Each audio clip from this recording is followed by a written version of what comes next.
গণভোটের বৈধতা নিয়ে তারা নানা ধরনের ষড়যন্ত্রে লিপ্ত হয়েছে। সেই জুলাই সনদ বাস্তবায়ন আদেশ এবং গণভোটের বৈধতাকে তারা আদালতে নিয়ে যাওয়ার, তাদের সরকার দলপন্থী আইনজীবীরা সেটা আদালতে নিয়ে যেয়ে বৈধতাকে প্রশ্নবিদ্ধ করার চেষ্টা করছে, আদালতের উপর চাপ প্রয়োগ করছে। বিগত আমলে আমরা শেখ হাসিনার আমলে দেখেছিলাম এইভাবে রাষ্ট্রীয় প্রতিষ্ঠানগুলো, দেশের প্রতিষ্ঠান, বিচার বিভাগ, প্রশাসন, পুলিশ সব কিছু কিভাবে একটি দলীয়করণ করা হয়েছিল।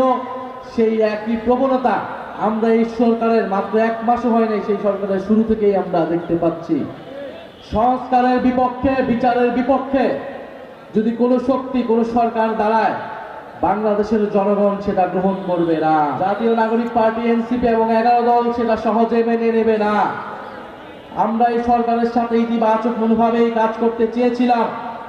দায়িত্বশীল বিরোধী দলের ভূমিকায় আমরা সংসদ এবং সংসদের বাইরে থাকতে চাচ্ছি এখনো, কিন্তু সেটার জন্য সরকারকেও দায়িত্বশীল আচরণ করতে হবে।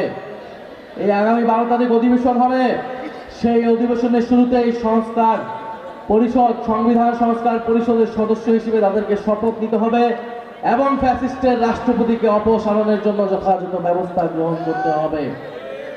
অন্যথা যদি ঘটে, বিচ্যুতি যদি ঘটে, তাহলে 11 দলকেও, আমাদেরকেও, জাতীয় নাগরিক পার্টি এনসিপিকে আমাদের চিন্তা করতে হবে, আমাদের সিদ্ধান্ত নিতে আমরা বাধ্য থাকব।